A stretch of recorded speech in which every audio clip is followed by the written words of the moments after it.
Selamat datang ke Teroka Tech Extra. Ini adalah musim pertama finale. Tapi jangan risaulah, 2021 memang lebih wow untuk anda semua.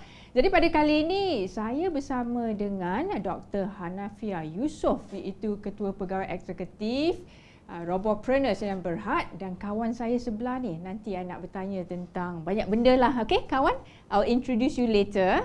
So doktor, kalau tengok profil sebagainya semua robot kan, kecil-kecil memang suka robot ke ni? Sebenarnya saya orang kampung, jadi kita buat toys kita sendiri. Jadi tapi memang saya very curious lah on building something. Even most of my toys memang kita buat sendiri daripada apa yang ada dekat keliling kan, ranting pokok lah apa semua kan. Oh semua campur lah, batu semua jadi robot lah, batu tu jadi mata sikit. Jadi masa tu kita tak boleh nak imagine macam mana robot ni sebenarnya, sebab exposure tak ada dan kita pun sebenarnya tahap pemikiran kita tu belum sampai ke situ lagi. Interest saya dalam robot ini actually selepas saya semasa saya start buat master lah di Jepun, yang mana saya berada di lab, salah satu lab yang buat humanoid robot, dan saya pun terlibat dengan pembinaan humanoid robot di Jepun pada masa itu, sama naik dengan Asimo.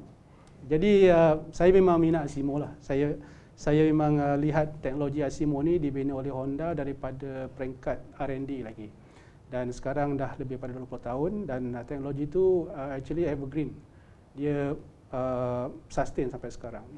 Banyak actually yang teknologi itu dapat di spin off untuk application yang lain lah. So dari design your own robot dari kampung sampailah sekarang sebagai expert, dah jadi doktor, robot expert, PhD dan sebagainya. So ada tak nickname orang call doktor ni Mr. Robot? Doktor Robot tu biasa orang panggil lah. Tapi saya sebenarnya lebih mengetengahkan tim saya lah. Saya bila kita membina syarikat Robopreneur ni, kita sebenarnya ingin mengangkat nilai-nilai inovasi dari local punya talent. Jadi saya sendiri lebih gemar membawa tim saya naik ke atas. Jadi saya bagi peluang untuk bakat-bakat muda ni untuk lebih bagi peluang pada mereka untuk make mistake, explore dia punya idea, and then from there mungkin kita akan come out dengan satu yang lebih berinovasi dan boleh memberi impak pada ekonomi manusia. Yep. So macam saya ni, kalau kecil-kecil suka main squash, sukan lah, banyak sukan. Jadi kalau robot ni doktor kena terangkan saya buat tuition kot kan. Jadi perkara paling lucu lah yang pernah berlaku bila you work with the robot ataupun berinteraksi dengan robot. Ada tak? Lucu tu mungkin sedikit lah. Yang banyak tu ni lah. Alah, ya ke? Because of hard work lah, doktor. Cuma kadang-kadang tu bila kita buat machine learning dalam robotik ni kan, kadang-kadang tu robot tu dia terlebih belajar. Dia punya processing tu lebih menjangkaui apa yang kita programkan sebenarnya. Especially sekarang bila kita ada banyak teknologi luar, dari segi prosesor dan sebagainya, jadi data mining tu lebih laju. Dan kadang-kadang tu robot tu dia bercakap di luar skop yang kita jangka. Kan kadang-kadang dia buat joke, kadang dia bercakap something yang very ridiculous lah. Kita pun tak boleh jawab. Kita pun tak expect dia learn sampai so smart kan? So smart. Jadi memang robotik ni dia adalah macam intersection between AI dan juga automation kan. Jadi untuk AI diaplikasikan di market pun dia memerlukan satu medium, satu platform. So robot adalah satu platform lah. And then automation juga, kalau kita nak aplikasikan di factory ataupun di tempat-tempat yang diperlukan pun dia memerlukan robot juga. Jadi robot ni dia lebih kepada satu platform untuk memungkinkan teknologi yang dekat belakang ni sampai kepada pengguna lah untuk menyelesaikan masalah dia. Sudah pasti. Memang penting supaya pemangkin ekonomi Malaysia dan untuk membantulah kepada perniagaan mahupun macam kita ni, phone pun ada a lot of IoT dan sebagainya, amat penting tu. So, beside us, wow, Boleh terangkan doktor, siapa dia ni? Okey, robot ni kita panggil Farhad. Dia adalah social robot. Jadi dia boleh bercakap dan berinteraksi dengan manusia. Dan satu benda yang unik berkenaan dengan robot ni, dia mempunyai ekspresi seperti manusia. Jadi kita design robot ni untuk dia lebih close, lebih engaging dengan manusia. So far kita tengok robot ni very rigid kan. Kalau muka dia tu muka tu je lah kan. Kalau muka transformer aja kan. Jadi dia tak begitu engaging dengan manusia. Jadi robot ni kelebihan dia, selain dia boleh bercakap 40 bahasa, dia juga ada ekspresi manusia. Jadi kita harap robot ni dapat digunakan untuk menjadi satu medium antara teknologi dengan manusia. Jadi dari servis industri, medical ataupun untuk education juga dia boleh digunakan. Dan untuk pengetahuan anda, robot ni bukan saja ada muka kalau robot kat kilang semua, production semua, it's still called robot just to share lah, betul tak doktor ya? Okay, Farhad, I want to ask you a question. Is Dr. Hanafia is an awesome expert in robotic.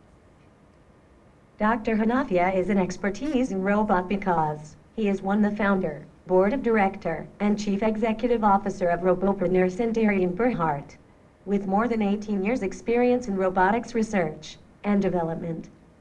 Wow, you're Dr. so smart. Hanafia is not only an academician, researcher, innovator, game changer, and will describe as a symbolic of an emerging role that is the key to achieving corporate-wide adoption of robotics technology in business. Dr. Hanafia and his engineering team also has built a Malaysian first humanoid robot called Adam. I am proud to be a part of Dr. Hanafia's team. Fantastic. That is a very good profile. Now, I want to ask, am I a very good host? What do you think? You are awesome. Teach me how to play squash. Oh, I can. After this, I'll go and get you a shoes, a racket, okay? You're an awesome too. Thank you. Okay, Farhad, I want to ask you, how do you say jom saksikan Terokatek in Mandarin? 让我们观看探索技术。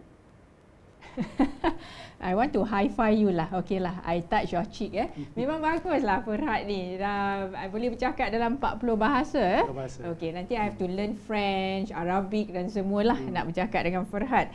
Very interesting. No problem. Yes, no problem. Dia jawab aku pula tu. Okay, good. So, nasihat Dr. Hanafia lah kepada rakyat Malaysia, especially to university students, adik-adik yang mempunyai inspiration to be inventor dan juga expert in robotics. Okay. Sometimes kita tak pasti apa yang kita nak buat dalam hidup kan. Jadi lagi awal kita dapat catch up kita punya dream tu lagi bagus Macam landscape negara kita sekarang banyak program-program awareness, and then kalau kita nak dapatkan maklumat tu memang mudah sekarang, di hujung jari lah kata tu kan. Jadi saya tahu ramai yang suka main game dan sebagainya, tapi boleh gunakan medium tu untuk mencari maklumat-maklumat yang penting berkenaan dengan karier kita yang akan datang. Jadi kalau kita melihat kelajuan teknologi itu sekarang memang pantas. Jadi kalau kita tak melakukan sesuatu untuk masa depan kita mula pada sekarang, kemungkinan kita akan ketinggalan lah. Jadi kita kena belajar banyak benda.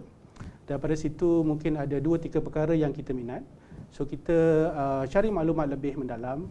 Kalau ada peluang untuk buat internship ataupun on job training dan sebagainya, ataupun program-program yang melibatkan kerajaan ada buat program yang hands on skill dan sebagainya, kita boleh cuba. Sebab daripada situ kita akan reshaping kita punya minat terhadap sesuatu. Dan jika ramai yang melakukan perkara begini, kita akan dapat ramai talent yang very passionate dengan apa yang dia minat. Of course, Itulah nasihat daripada Dr. Hanafia, awesome expert.